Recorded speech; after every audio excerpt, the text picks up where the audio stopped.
Okay, thank you again, and it's all yours, Kalidas. Thank you, Maitri. It's a great joy to join you all. I'm here at Ananda Village, and I think we all feel very unified across the planet in our Ananda families right now. I'm going to start by reading from Rays of the One Light, which is, of course, the Bible and Bhagavad Gita commentaries that Swami Kriyananda wrote for Sunday services. And this week's is centered around reincarnation, which happens to be a very important part and parcel of the work that I do with astrology. So it's a nice fitting topic for today, and that's what we'll be discussing. So I'll go ahead and read this first. Truth is one and eternal. Realize oneness with it in your deathless self within. The following commentary is based on the teachings of Paramhansa Yogananda. In the book of Revelation, chapter 3, Jesus Christ tells us, "Him that overcometh will I make a pillar in the temple of my God, and he shall go no more out." There is a difference between church dogmas, which are based on reasoned deductions from scriptural statements, and the pronouncements of wisdom, which are based on the inner realization of scriptural truths. Reason, like a train, can only follow already existing tracks of human experience. Human memory, being short, is seldom able to cross back over the threshold of a person's present existence. Biblical references to previous lifetimes on earth are overlooked in the deductive process, and we find them therefore excluded from the body of official dogma. Nevertheless, such references exist. The Bible itself presents them, as does Jesus in this passage, not as abstract teaching, but as direct, personal perception of truth.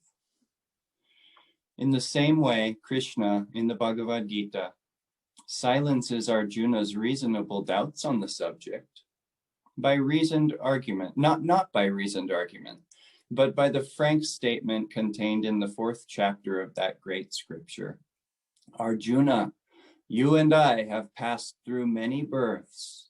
I know all of them, though you, O chastiser of foes, recall them not. Thus, through Holy Scripture, God has spoken to mankind. Om. Om. Om.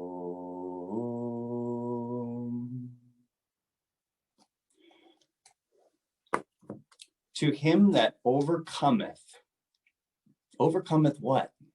What are we here to overcome? Why is Jesus saying, to him that overcometh? Who? To who that overcometh? That's us. And he's saying, if you overcome what? What is it that you want to overcome? It's true as yogis that we seek unity, but what we see every day when we wake up in this world is separation. So we might say that we want unity. We want to overcome our sense of separation from our Creator. And that's the goal of yoga. So what stands in our way? Well, astrologically, you could say that we are like moons, each of us, who live in our ego nature from day to day. And the masters and God are the sun. And we want them, just like the moon wants the sun, to reflect off of us and illuminate the darkness of this creation. It's a very beautiful metaphor, how the sun and the moon work together to give us a veiled kind of scriptural statement about life. Which light in the sky do you want to identify with? One of them is going to wax for 2 weeks and make great promises of growing in light, but then it's going to become full, climax in its fullness, and then it will wane for 2 weeks, and it will lack light more every day. So maybe you know what this is like in your own life. Maybe one day feels like this, that we're waxing in the beginning, we get to the point of full, and then what happened? Suddenly we're in a mood, we're darkened. And the point is, we fluctuate. And we're going to continue doing that all the way till we die, unless we choose the sun, which is God's direction in our lives. As it says in the Bible, in all thy ways acknowledge him, and he will direct your path. But if we don't look to the sun, which the moon must do if it's to become illuminated, then that won't happen. We will wane, and duality is what we get. So to him that overcometh dualistic vision, the fluctuating ego, the moods from day to day, all these things are included in this great spiritual quest that we found. But we have a tool, and we have a friend and helper. And this is what makes us overcoming, guaranteed.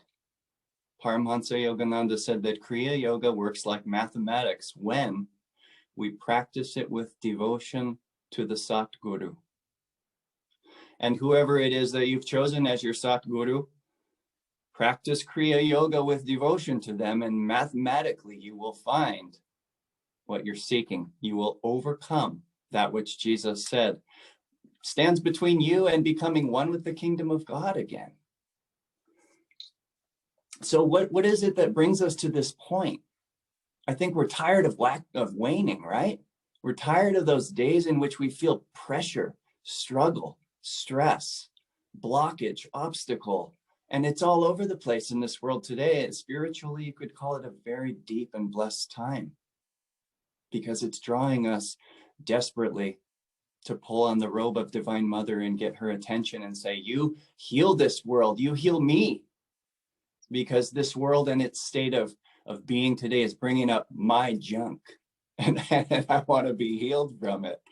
So that's all of us. We're trying to overcome, and it requires that we do also, as Jesus said, he said, if you want to enter that kingdom of God and become that pillar in the temple of his God, of our God,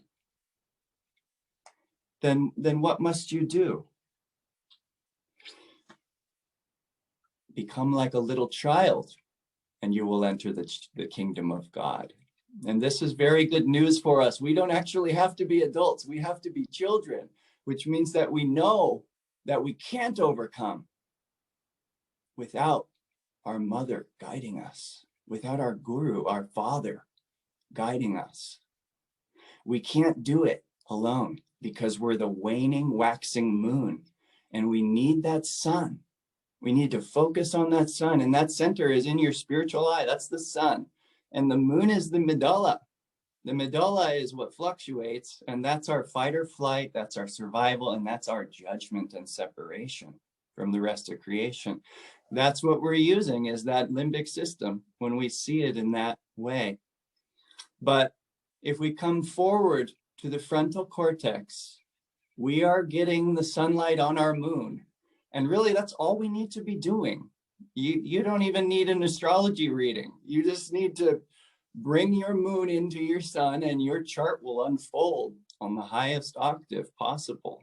But this requires practice. And what else does it require? Yogananda made a brilliant statement about what really causes us to seek God.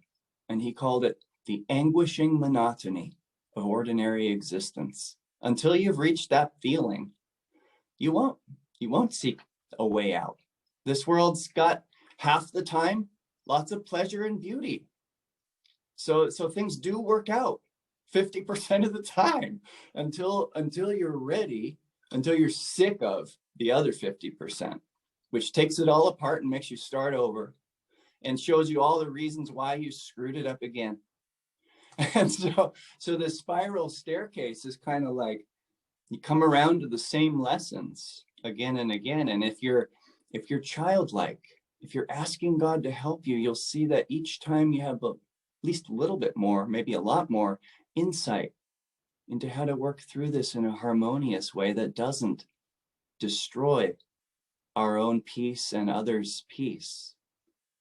So this anguishing monotony is what we must reach if we're tired of waxing and waning. That's duality. So then we get to the point where we realize, okay, I got to pay attention, because it's not just being sick of this world that gets us out of it. I'm sick of this world. I want out, but I'm not out. Are you? You're probably on some days sick of it too. Definitely this year, I'm sick of it. But God won't let me out. Why? Let's discuss this. Life is school.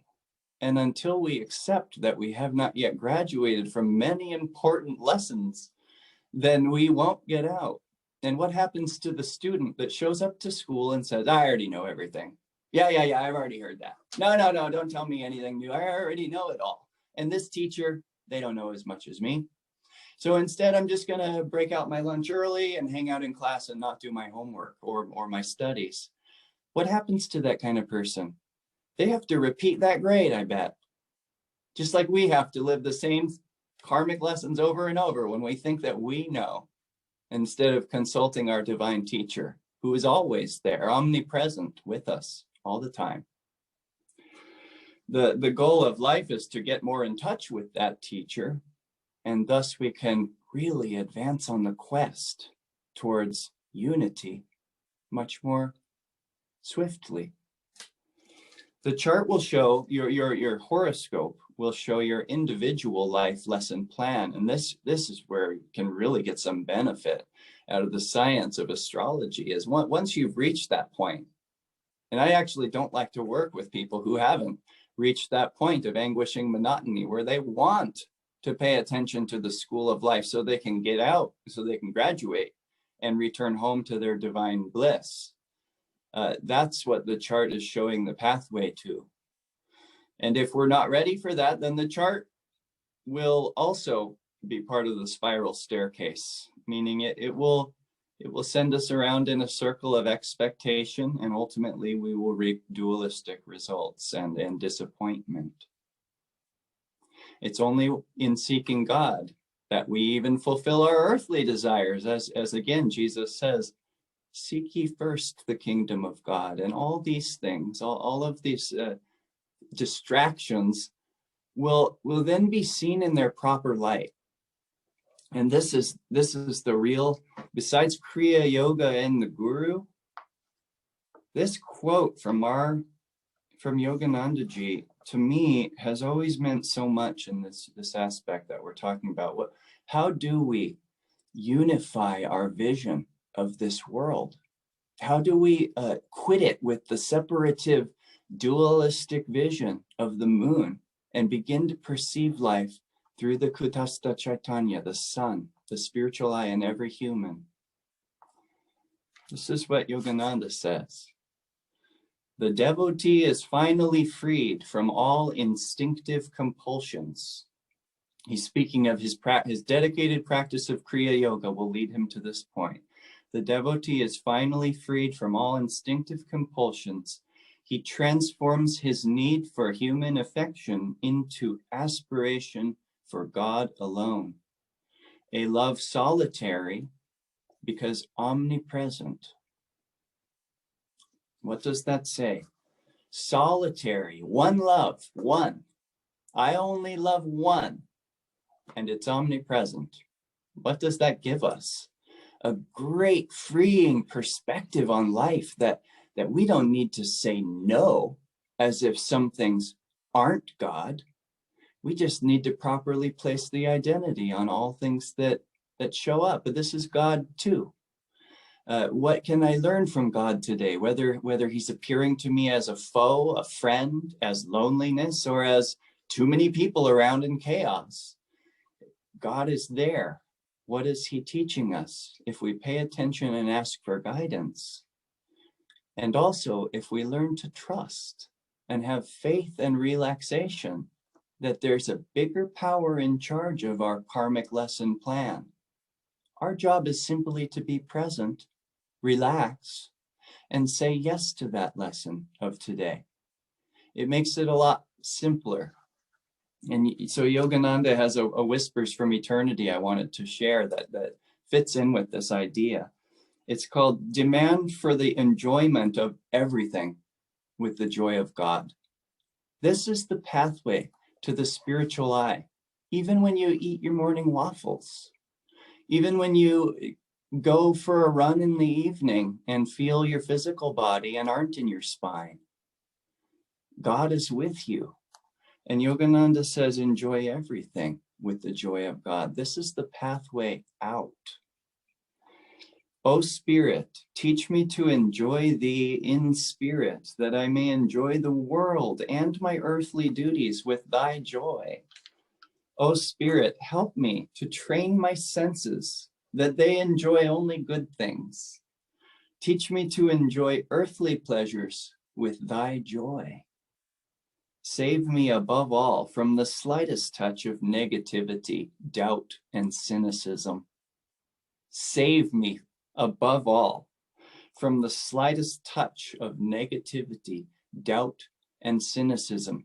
This is the kind of prayer we want to make to Divine Mother before we start our day, so that we'll feel guided, so that we'll remember when things wax and wane throughout our day in our moon nature, which is our egoic response, our reactive process to the universe around us. What if we loved God in everything that happened, a love solitary because omnipresent? What would that do for us? That would make your horoscope a guaranteed complete success. The horoscope is something that it reveals what you're meant to learn in your life. And if you're always aware that you're a student, a child, and that life is your teacher, you'll be so much more receptive to the unfoldment and the process of the horoscope, which it entails the description of your path to enlightenment. It will speed up. You'll begin to catch that airplane route to God. And my son is 6 years old, and I'll tell you just a story about him. When he was 2, I thought I was his teacher. And I tried my best to teach him so many things, and he learned really nothing from me except how to be stern, strict, and frustrated. Why did he learn that from me? Because that's how I was behaving when I was trying to teach him.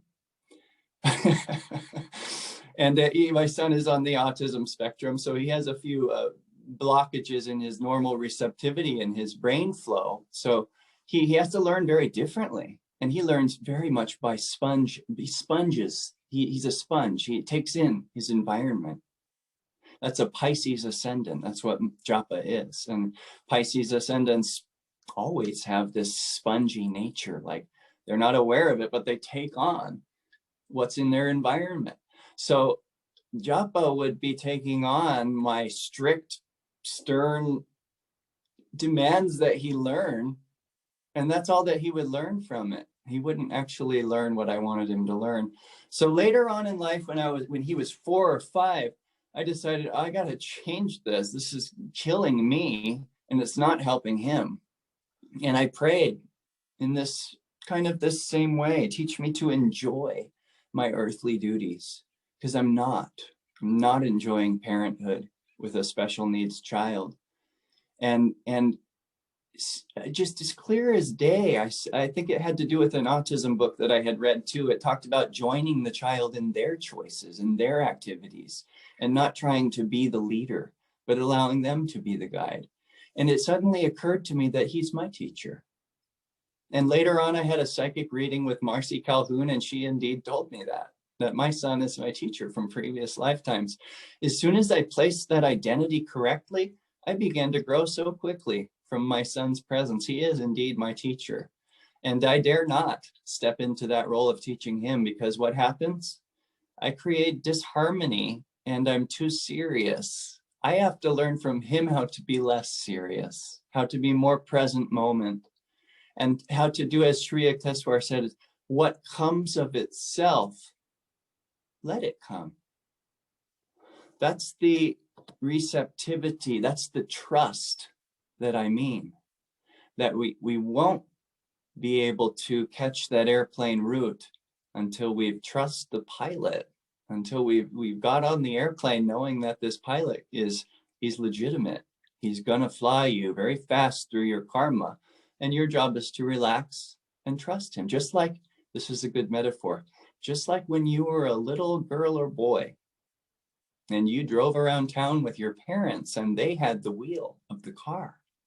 It's no different now, except now we think that we're very smart because we're adults. So when God starts to drive our car through a place we don't understand, we try to either grab the wheel and turn it out of there, or jump out of the car, or begin to doubt that our driver has our best interest in mind. And God, this year's been so confusing. Is God in charge? I don't know. I mean, that's our daily peace. If we can find that thread, God's in charge. I don't need to be so serious. I can be present with my Dharma today and pray that He flow through me, and I can actually make a difference in this world that way, in whatever small way He calls me to, which everybody's Dharma will be different. And so very interesting about this moon that each of us wake up to every day is this moon has a past and it has a future. That's what we think. So that's all we think about. Well, all we think about is our past and our future when we're identified with the moon. But what are those? What is this past and future? Those are actually shadows. Those are shown in the chart too, as Rahu and Ketu. Those are those parts of our moon that aren't present in God. They're off somewhere else, not trusting Him. I mean, I laugh because I'm laughing at myself, at how every day something seems to grab me and pull me into the future anxieties, or my past is pulling on me and I'm all identified with how I've always done it, and this new challenge doesn't make sense, so I'm struggling with that shadow or this shadow. But the place where we find that illumination and guidance is in the present moment, through prayer and through joy, through joyful trust that God can do this. I can't do it. And I surrender my idea that I can. And I invite the divine to work through me. This is when miracles can happen, is if we surrender that moon and say, it doesn't know how. I'm just a baby in my mommy's passenger seat. She's driving the car. Maybe I can ask her, where are you taking me? You know, she'll answer you. If we approach her like a little child, she'll give us what we're asking for. So what else did I want to share today? We have the guru, we have Kriya, and then we have this idea of wanting out.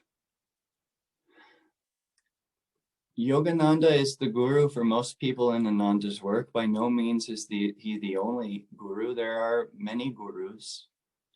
Kriya Yoga is a technique that brings the energy upward in the spine and centers it in the spiritual eye, scientifically, and it's a yagya, a devotional self-offering technique.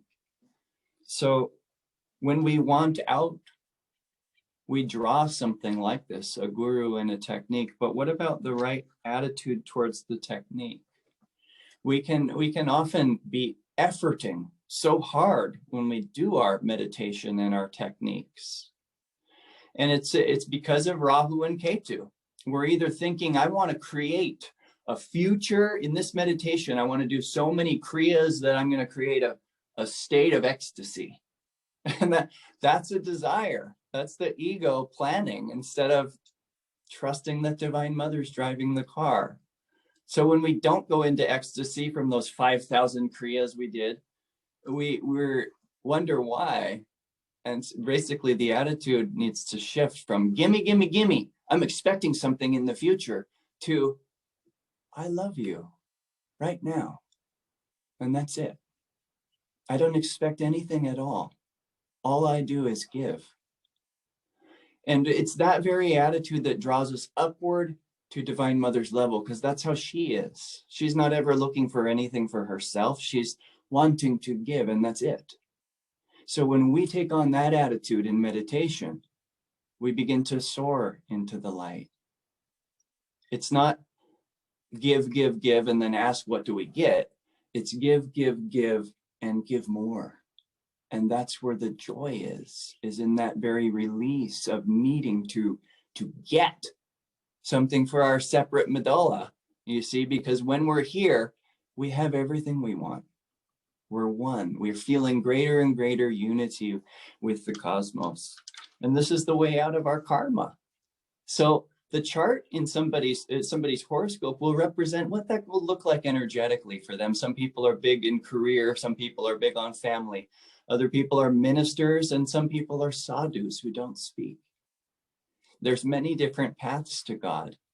What is needed from us is the respect for them all, and to appreciate that Divine Mother's driving different route for every human. And that one of the things that astrology has taught me, and I hope that it can teach you, is that everybody's different. Everybody's carrying a different backpack on their shoulders. And it's got all sorts of unique stuff in there. And when we look at a horoscope, we're unzipping that backpack, having a look at what's in there. And you probably already know, but it can be very clarifying to confirm one's natural intuitions about oneself and one's life path. So that's what I use astrology for, is to help those souls who've come to this anguishing monotony point. Well, what is your life lesson plan about? Because it's God's grace and love for you. That's what the horoscope says. Even those tough challenges in the chart, of which probably a lot of us are in currently. It seems that we're really going through a universal challenge at this time. Well, the United States is certainly going through what's called the most transformative 7.5-year cycle that people go through. And it's called Sati Sati. It has to do with where the moon is when you were born. The United States was born July 4th, 1776.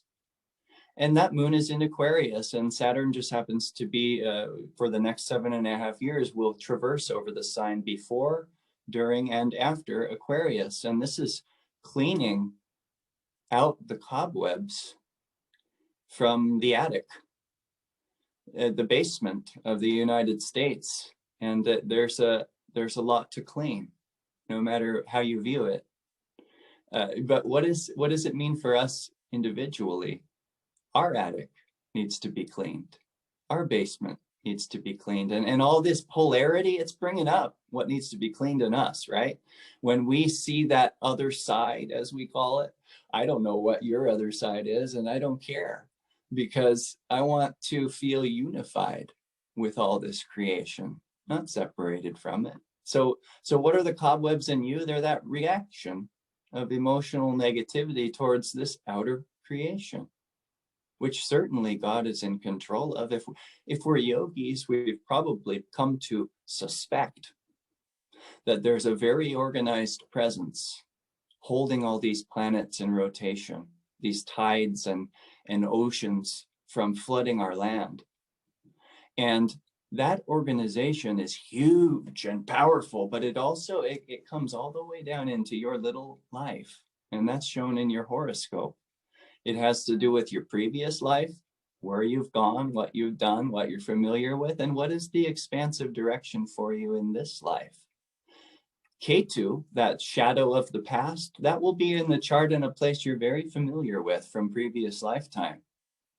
And Rahu will be in the opposite side of the zodiac, and that will be pointing the way forward. What is my expansive direction in this life? Likely it's going to be a little unstable. It's going to require your attention or you'll fall. And it's going to require that you pray for God ultimately to guide you through it, to show you how to expand. Just as a child, if they have a bloody knee and they're afraid to show mommy, then mommy can't put a Band-Aid on that knee. But if they go and say, Mommy, I have a wound and I need help, then mommy will surely respond. And if you look at the saints, you'll see they are always with their mother. They feel like a child in mommy's presence, and they say, whatever mother brings, I trust, because she's smarter than me. And this is really freeing for the moon, is to recognize there's a presence way smarter than Kalidas. And that's what I try to tune in with when I do important work that brings pressure to me. And that's what I recommend also that you try to do when you're Rahu, because Rahu will stress you out. It's a future projection and saying, you're meant to expand. How's that feel? You don't know if you can do it, do you? Well, maybe we can get in touch with somebody who knows how. and they can show us from within. That's the magic of following the guru-disciple relationship. And that's how the moon becomes the sun again. And what's really deep about this planet Ketu, which seems to remember our past, is if you go deep enough into who you are and where you came from, you'll find God. Ketu is a very yogic planet in the end, in that we have to eventually recall, where did I come from? And everybody's trying to remember something. Everybody's using their Ketu. Who am I? That's our self-identification. But what if we went deeper than just this life and just the many millions of lives we've had? You would be able to find where you came from. So what is security when we come into this life, whether it be our only life or whether there be many lifetimes? It would be these three questions. It would be, where did you come from? That would be the Ketu. What are you doing here? That would be the moon.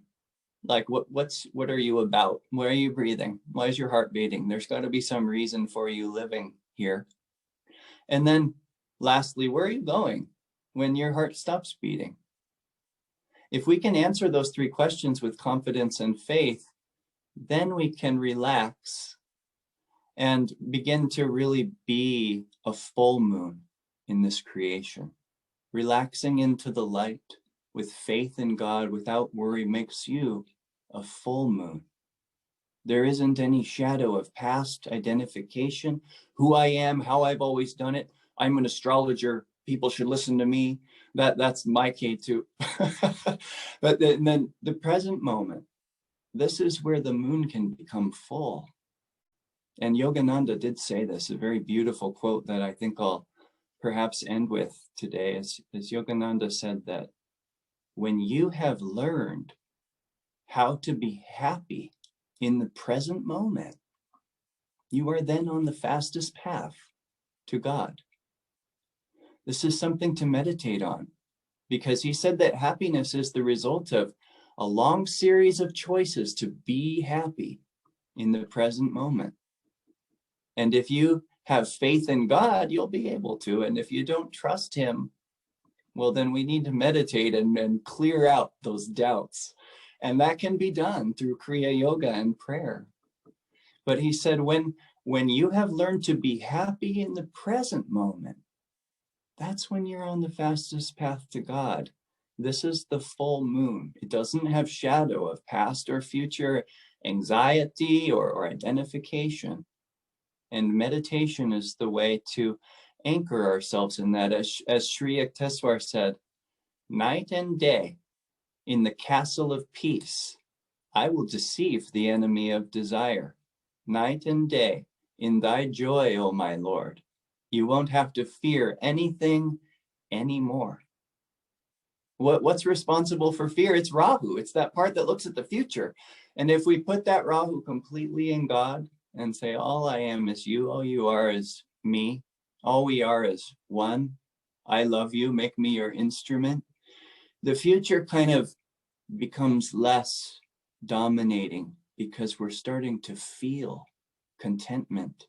We're starting to feel that peace and joy of God, which Sri Yukteswar says, you won't ever have to fear anything anymore once you have that.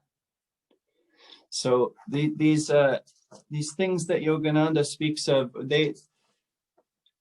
about reincarnation, they're where we all get eventually.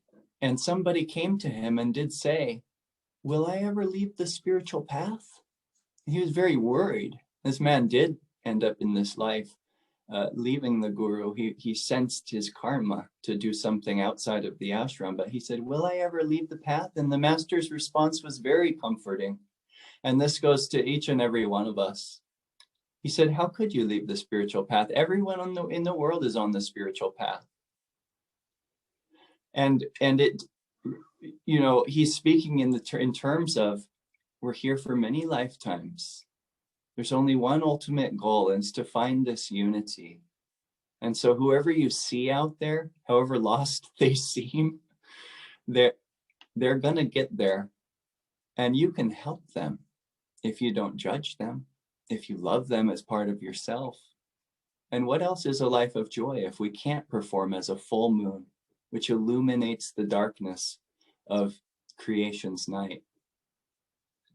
So thank you for listening today. I'm very happy to have an opportunity to share. As you can see, I'm passionate about astrology and the spiritual path, and I love to share these things. I do have a YouTube account in case you'd like to see more of my videos, and that would be Astrology with Kalidas. It's all just one word, and that's one of the ways that I'm sharing right now. But I'll go ahead and transition now to the next stage. I think my talk is over. I hope you enjoyed it. Thank you. Thank you so much, Kalidas. I mean, as I had said when I introduced you, we haven't met you before. I don't think anybody in our Sangha has met you, except for Alex, because Alex up in Minnesota, he's on today, and he's the one that suggested we bring you on. So we also have to thank Alex, because it was really wonderful, just very touching and very inspiring. So thank you. We are hoping that you'll stick around for a little while and take some questions and answers. That's a part of our satsang that we really enjoy. And so people can I'd love to. Their cameras now. And the first person that asked was Kirti, and I'm going to have her come on in just a moment. But I want to let everybody know that we are streaming on Facebook. So if you're feeling shy to be on camera, you can put your question in the chat box, and we'll get to that, or you can ask directly from the camera. But we'll go ahead and start with Kirti now. So she's in India, by the way.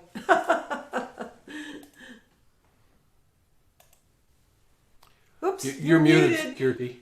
You're muted. So I had a question. I also, I have a thing for astrology and the predictive astrology. I mean, I love reading and trying to understand a lot of things in life with this filter, the astrological filter. And it's not that I'm not into the superstitious aspect of it. It's more scientific and more of a spiritualistic approach, I guess. That's what I have. I'm always curious to know various things and understand various aspects of life through astrology. There is one thing that I want to ask about, and that is the divisional chart that we call Satsang. The Satsang chart. Your voice is a little bit muffled. Maybe your microphone is on a piece of cloth. Is it audible now? Am I audible now? I hear you a little better now. Yeah. Okay. What was the last? What was the question? Yeah, the question is, I wanted to know about the Satsang chart. I have always been curious. There are various divisional charts in Vedic astrology, and there is this one chart which is called. I can't understand the question. It's the reception, or the voice is muffled. I'm sorry, I can't understand.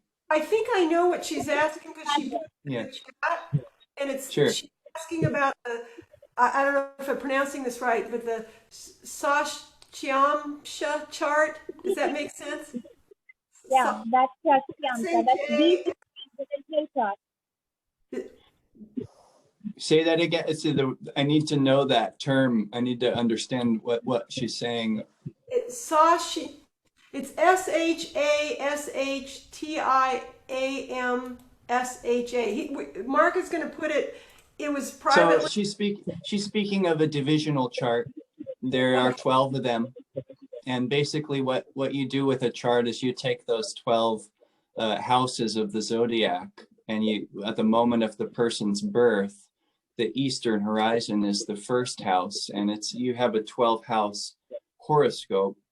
Well, each of these 12 houses has kind of another chart in their own, and it's a deeper way to look into the horoscope, into the person's deeper layers of karma. And it's something that I only use a specific few divisional charts, and that one that you mentioned, I'm not too familiar with. I Okay. use the Navamsha chart. The Navamsha chart has to do with one's spiritual potential. And it's a Yeah. chart that I've been, my teacher has helped me understand that one. But astrology is a really big science. Yeah. And for the Kriya path, we want to simplify and make it about one thing. It's about us and our pathway home to the mother.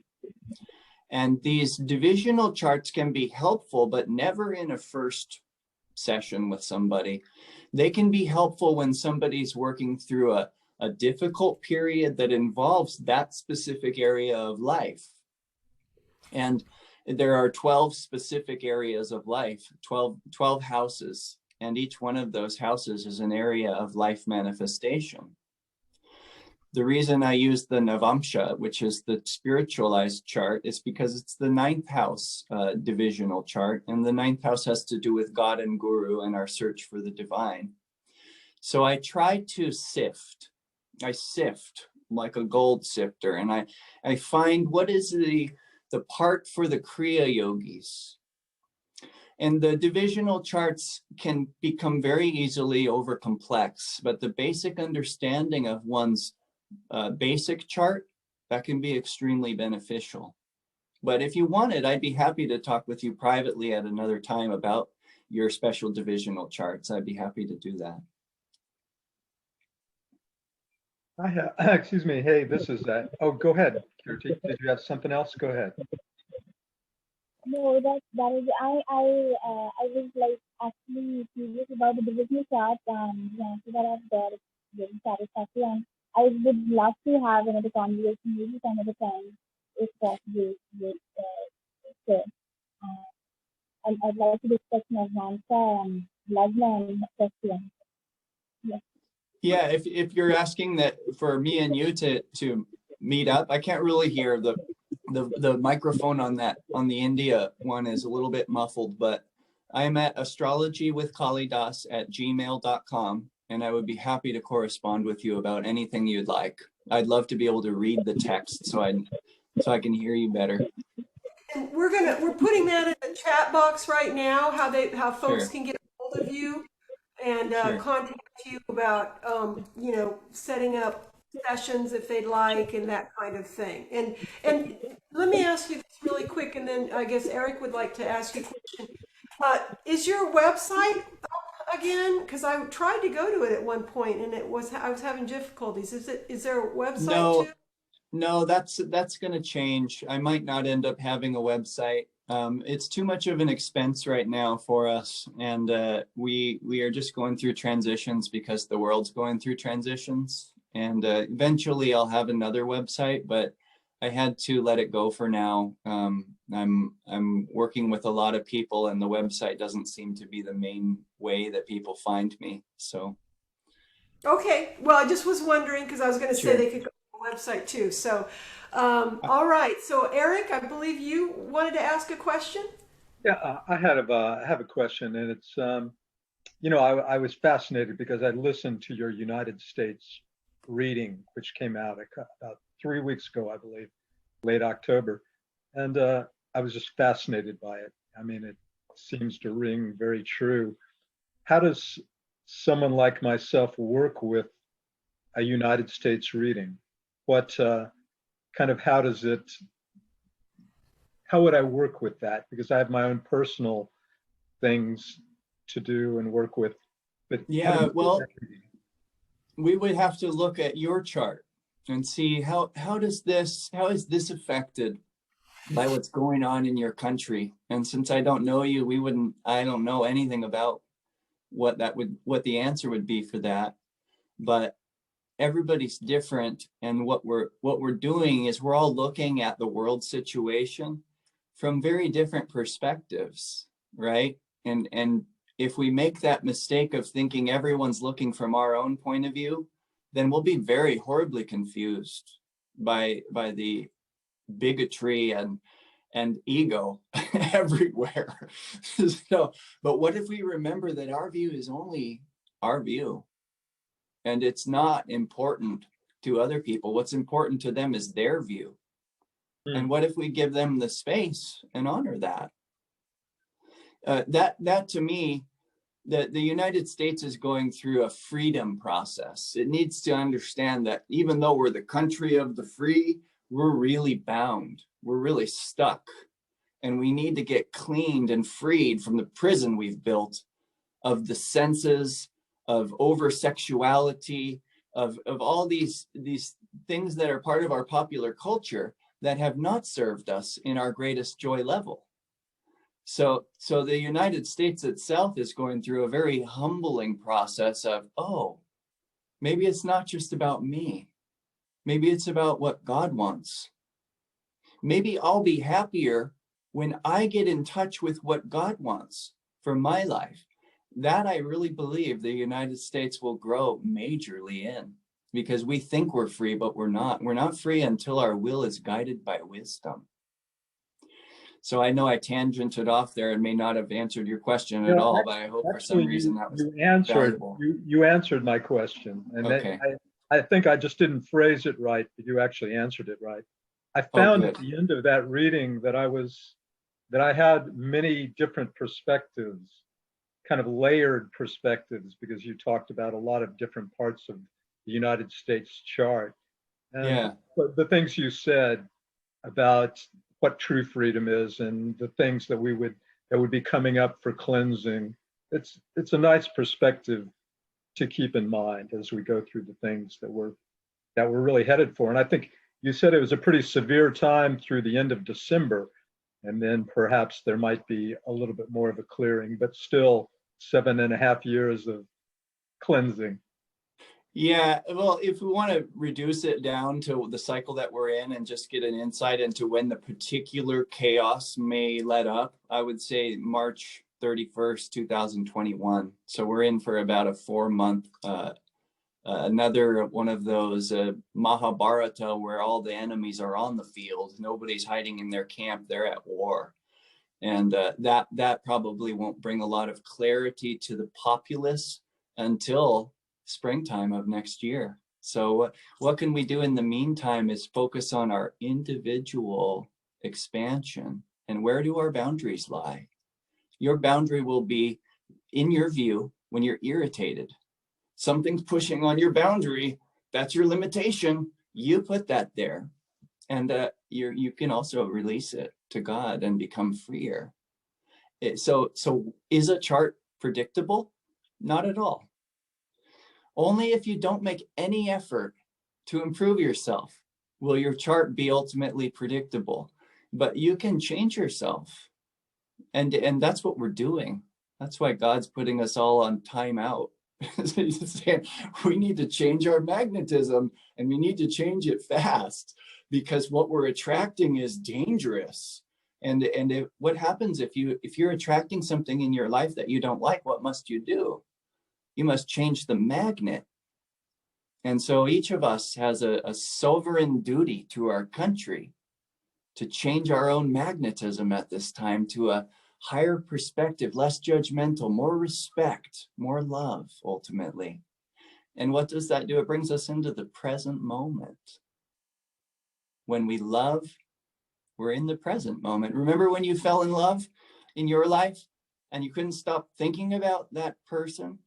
Well, our goal is to be so in love with God that no matter what comes up in life, we're going to be with him. And he's going to be our friend and guide us through it. And thus, we don't need to worry anymore. And that's when Jesus said, perfect love casts out all fear. That's what we're talking about, is I trust God so deeply that my future, I don't care about it anymore. I don't fuss about it anymore. Yes, I'll do practical things to improve it, but I'm not going to worry. I'm going to trust the greater power that, wow, look at all I've been through. I'm still alive. You made it through all your catastrophes somehow. That's God's grace. That's a reason to have faith that he'll carry you through also, whatever our country goes through in these next 4 months or 7 years or the rest of our life. Who knows? So we have a number of questions in the chat box, and the biggest one, or repeated one is, where can they find the reading? And I want you to answer that too. But I believe in our newsletter, I also put a link to your Facebook page, which has the reading on it of the U.S. reading, I believe.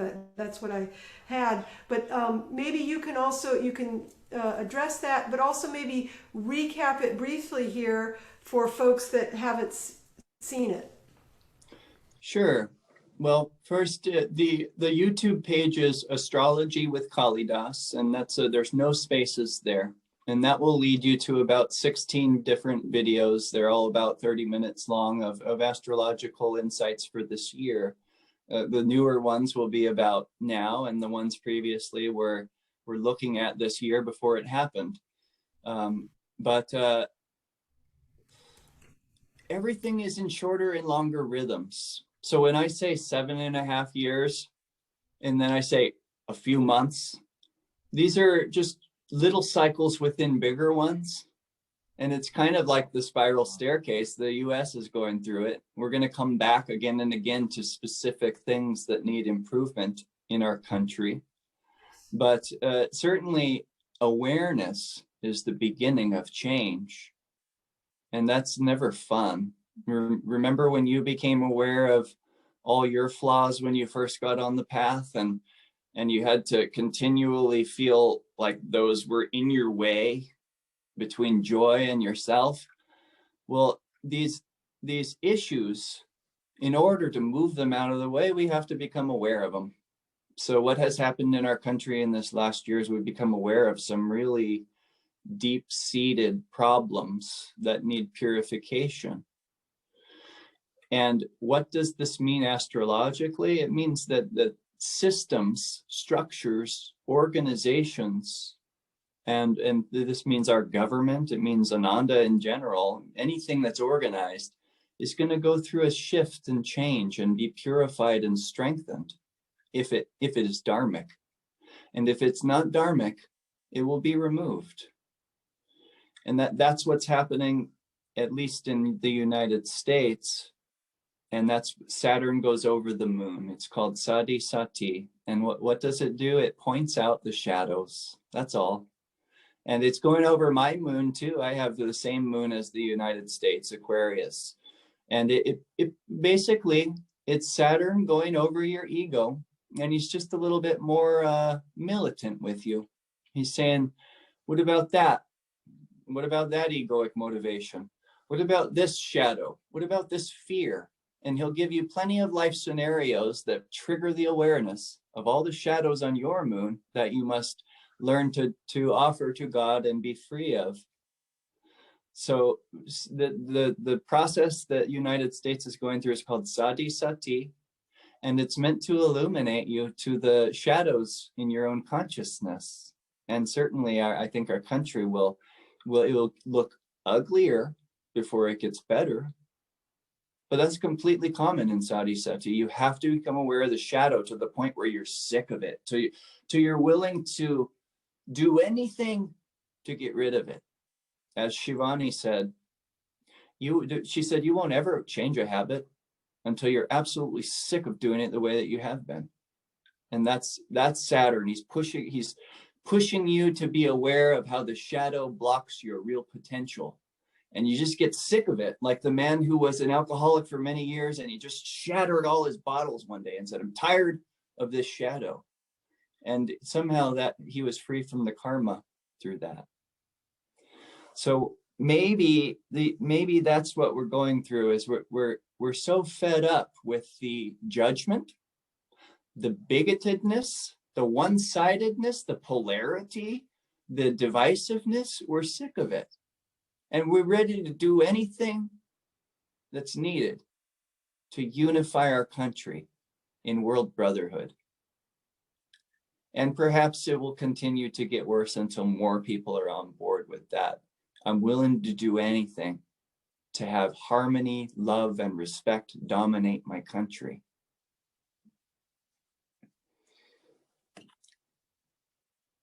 There is another question in the chat box, and then we'll take one if you still have some time. Do you have a little bit more time? Okay. And then we'll take one from out of the chat box if somebody has one. It says, the culture and thinking of the United States is not lending to be in the present. What are some ways to detach from the energy here? I have used chanting to myself, God, Christ, Guru. I would say try to see all as God, even those things that irritate, especially those people who block you and limit you and judge you. Eckhart Tolle said that the greatest way to overcome ego in yourself is to refuse to harp on it in other people, to refuse to disrespect it and blame it in other people. So this world is we're all stuck in ego, but the more room we give for other people's differences, the more we get out of our own. You see, it's like other people's egos show us our own boundaries. And if we can release those boundaries instead of saying, you violated them, so I must judge you, then we're moving closer to unity, a love solitary because omnipresent. So what must we do? Yogananda said, when you have learned to be happy now, you're on the fastest path to God. So I would recommend asking him, Master, show me how I can be happy now, even in the midst of challenge. I'll give you a hint. It has something to do with your faith, with your ability to release your grip on how the future must unfold from your point of view. And that's tough. I'm doing it too. I screw up all the time in that. I'm grabbing onto my future. And when I let it go, my boundary relaxes and I expand in faith. I think that's what we must do. Kriya yogis are way ahead of the game, as you know. But it doesn't mean that we're superior. It means God has put us here to help. To make everyone Kriya yogis, maybe, but to use our love that's awakened through the Kriya practice to penetrate through the veil of delusion to God's presence there. Because the veil of delusion is going to look irritating all the time for the rest of your life. That's not going to change. Master said, when I don't like this world, I just go here. That's home. This world is not. So maybe the US is a little bit over comfortable in all our pleasures and attachments and how the future must unfold according to our brilliant point of view, which is super limited and shadowed. So I'm doing the work, and this is what it looks like, is laughing at yourself and saying, gosh, I have so much to learn. And when we do that, we expand because we're being like a little child learning from the real adult in the picture, which is Guru and God.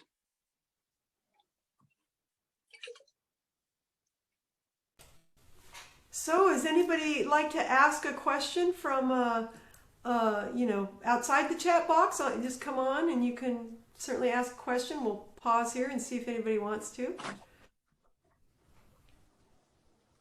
No? Here's one, big one in the chat box from Alex. He says, everyone should get a birth chart so they can anticipate the energies that you can reflect upon where you came from and what trials you graduated from to what lies ahead with many alterations in the one-on-one. Every few minutes, the energies change and don't repeat for one whole day of Brahma. 4,300,000 years until the planets are in the exact same place. So, from Maitri to me, our planets are so far apart in the conjunctions, ascendants, trines. He's been studying his astrology, I guess. Squares, everything is so different for each individual. I work through my root chakra samskara with my chart reading with Kalidas. So I guess it wasn't a question, it was more of a comment. But I wonder if I know that person. Is he saying that we... Yeah, he said that he did a chart reading with you. Oh, cool. Yeah. Cool. Well, Alex, do you want to come on? Do you have a question? Maybe not. Anybody else? I have one more thing that I could say, and it just has to do with this Yogananda came to give us Kriya Yoga so that we could learn about our reactive process. And that spiral staircase of reincarnation, it's giving us the same type of karmas again and again through lifetimes until we respond to it from the soul. And the reactive process is normally the ego saying, I either like it or I don't. That's the moon, and it will wax and it will wane for the rest of eternity, if that's what we wish. But anguishing monotony of ordinary existence isn't enough. In fact, we reach the anguishing monotony through this back and forth process. And here's what Yogananda says in the autobiography of a yogi, in his chapter, The Science of Kriya Yoga, about how to make that shift from moon, which is saying, I either like it and accept it, or I don't like it and I judge it and reject it. That's the egoic reactive process, and that's the spiral staircase. Each time you go around, you're going to have another chance to respond from the soul. People who are proud and arrogant, they won't do that. They're going to think, I know, and you don't. But the soul will be different. It will recognize that it's a child in its ego nature, that it knows only a sliver of this vast diamond of the universe. So Yogananda says the life of an advanced Kriya yogi is influenced not by the effects of past actions, but solely by directions from the soul. And the soul is present. Remember, God's presence is present. So if you want to have direction from the soul, it's this very moment, contacting God and having him flow through you now. That's what he's pointing out. The devotee avoids the slow evolutionary monitors of egoistic actions, good and bad, of common life. So he's talking about learning to respond to our karma, the spiral staircase, which is going to give us this slightly repetitive lessons until we transcend them. So how do we do that? We ask that God flow through us and transform us, and that we say yes to life. As our karma comes to us, we don't reject it or judge it, but receive it as a soul in school. Whether or not we understand or agree with the situation, we accept it. And this begins our expansive process. Sooner or later, we will be led by the outward challenge to our Rahu, which is our future expansive direction. And nobody goes in Rahu's direction and is safe without God, because we can't act without him, and we can't be guided rightly without him. So shifting from ego to soul, that's going from moon to sun. And the sun in our chart will show our highest potential, our ability to illuminate others. It will show our ultimate goal. Swami Kriyananda's sun was in the 12th house. So is Jyotish Novak's sun in the 12th house. This is liberation. So what is their ultimate goal? It's not material, it's spiritual. So touching on these planets in your chart, it will help you to confirm your natural intuition about where you came from, what you're doing here, and how to get to where you're going, the glorious, endless bliss of God, which apparently never ends, is always new. We never get tired of it. And it's ever conscious. We're always aware of it. So ever conscious, ever new, divine bliss. What a promise. God bless.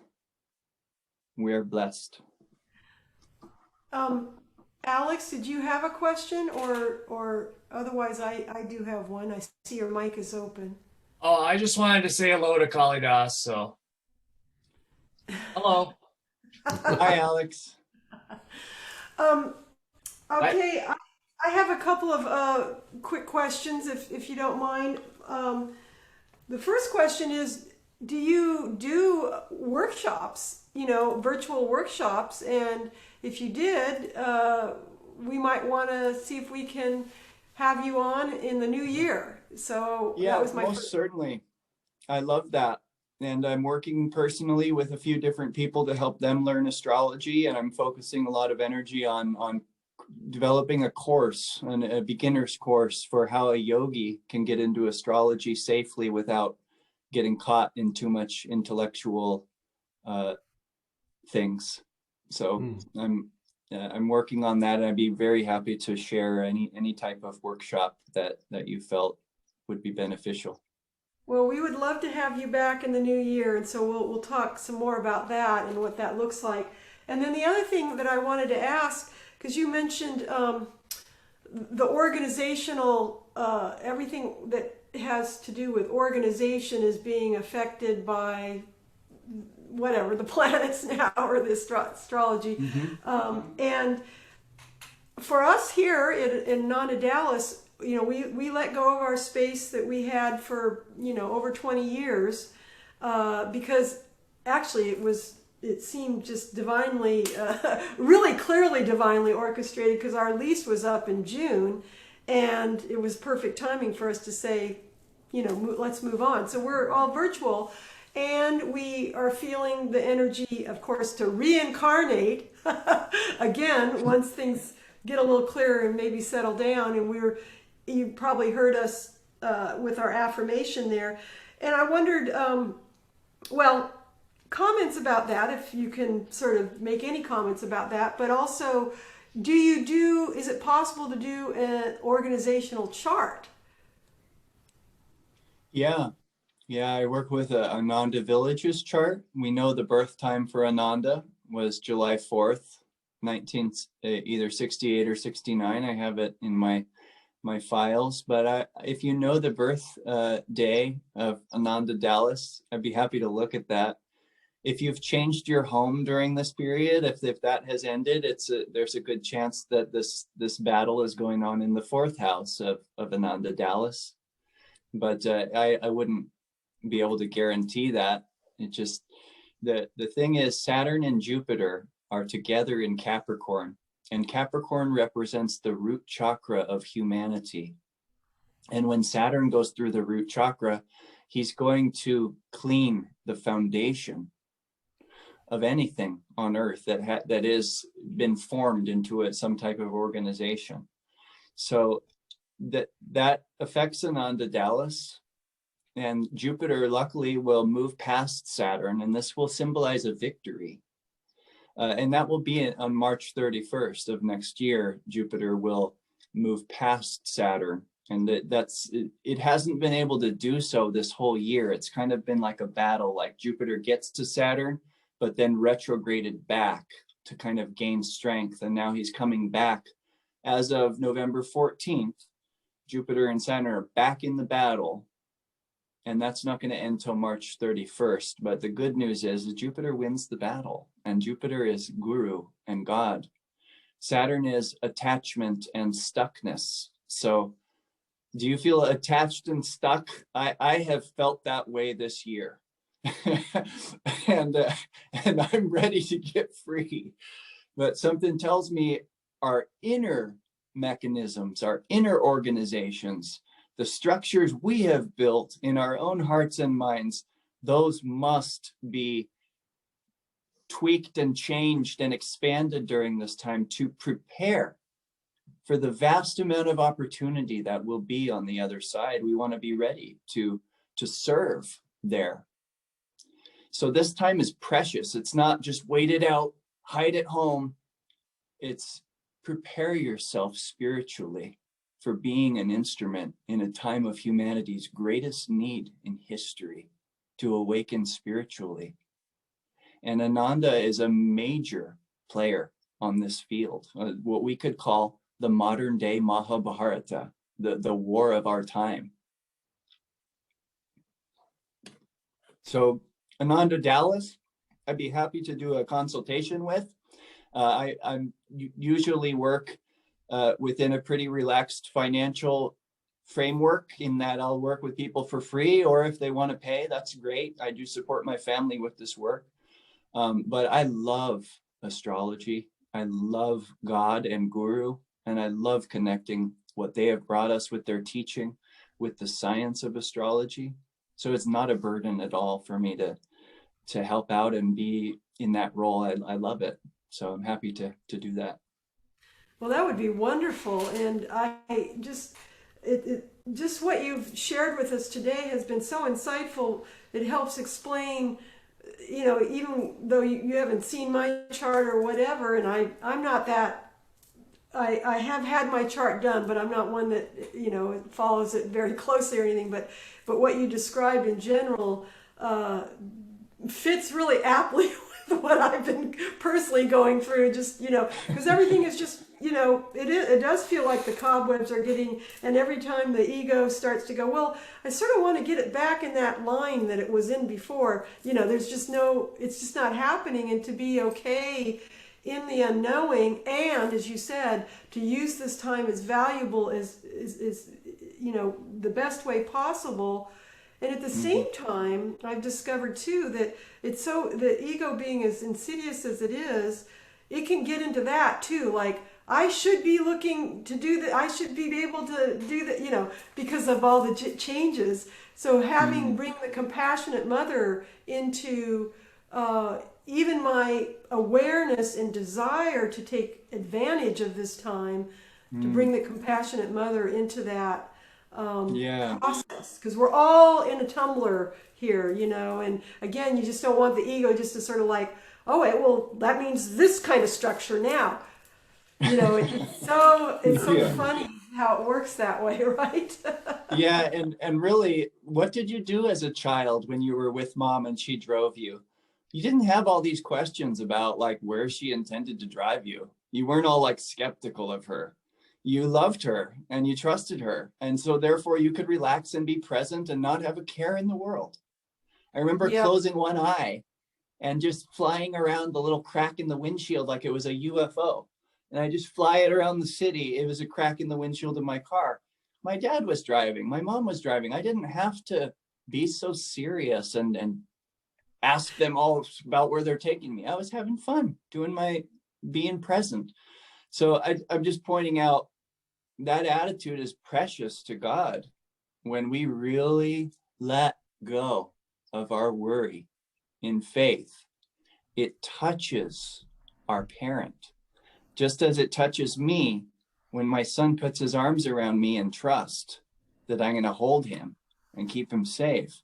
It deeply touches God when we have that kind of surrender and faith. I'm just a child in your car. I trust your navigational skills, Ma. And I don't need to even know where you're going to turn next. Because the GPS, it kind of spoils the surprise. It says turn left here, turn right there, and then you'll get there. But with God, it's only one step at a time, right? We don't get the whole GPS. We just get today's. We get today's signal. And that will guide us rightly. You know, if we do that every day for 10 days, we got 10 good signals, and which means we're really on the way. But what if somebody external to us causes us anguish or anger? Somebody is acting very arrogant or something. Well, if we judge them, what happens to our GPS?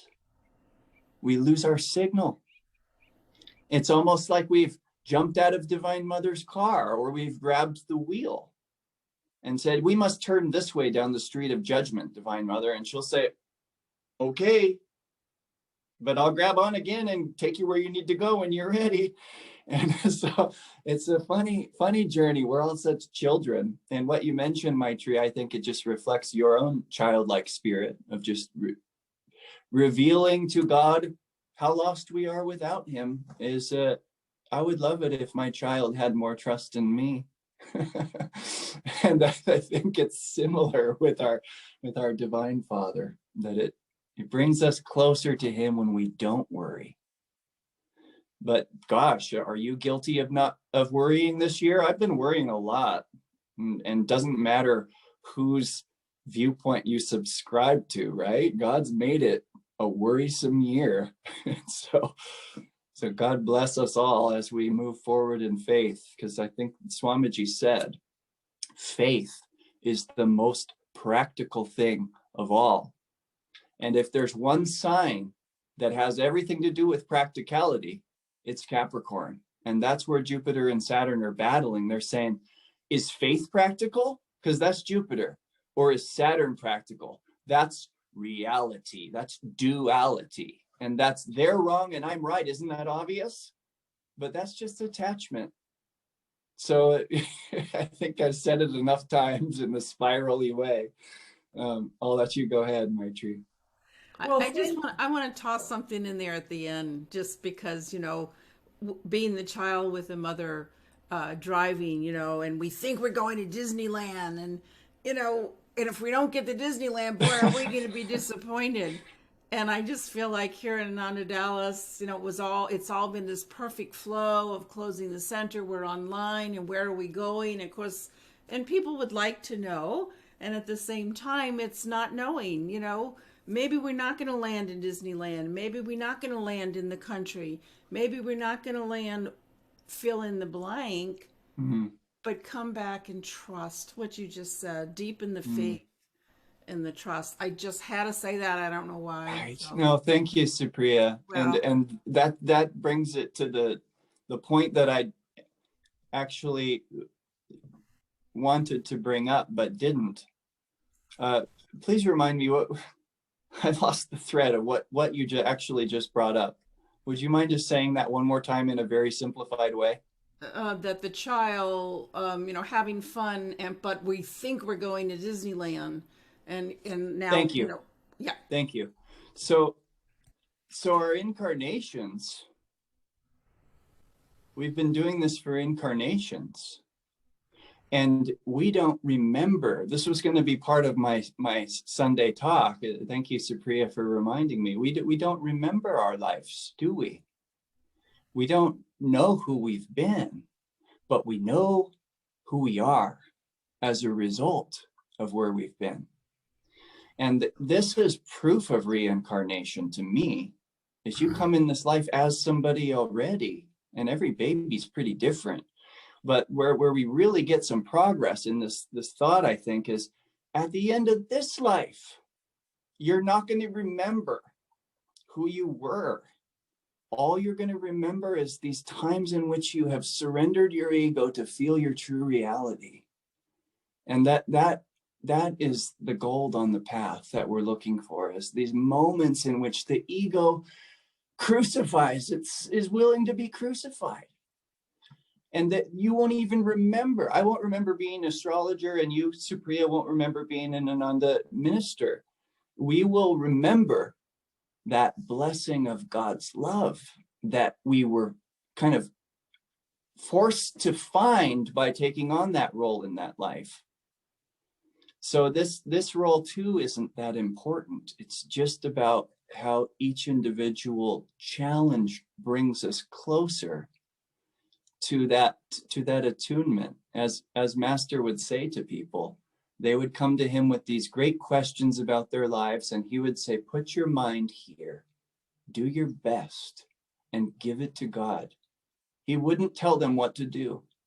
And that was because he wanted them to do to complete the real purpose of life, which is growing in closeness with their divine mother. Because if Master had just answered them and told them what to do, then they would be ultimately dependent on something external in this life. And they would leave this life saying, where's my guru? Something external to myself who always told me what to do. But he said, find it inside. He said, deepen your attunement with me inside you, because that's what you get to take at the end of this life once your role and your ego and your body are dust. And that's come with us. There's proof of this because you can't remember who you've been before. And yet you carry with you that feeling of God's presence into this life. So I just thought that was very valuable. That would help us to release who we even think we're doing, what we think we're doing in this incarnation, because it's ultimately also a dream. And we will awaken the more we use these conundrums to catapult our souls back towards the sun, towards God. And I'm rambling too long. We've probably gone on too long, so I'm going to give it back to you guys. Well, that's beautiful, and it's a very inspired rambling. So I think we're going to let you go. You've given so much. We do have one final question, and I'm just going to throw that out, and it's in the chat box. It says, "Is the feeling of deja vu a remembrance of a former life?" I don't know.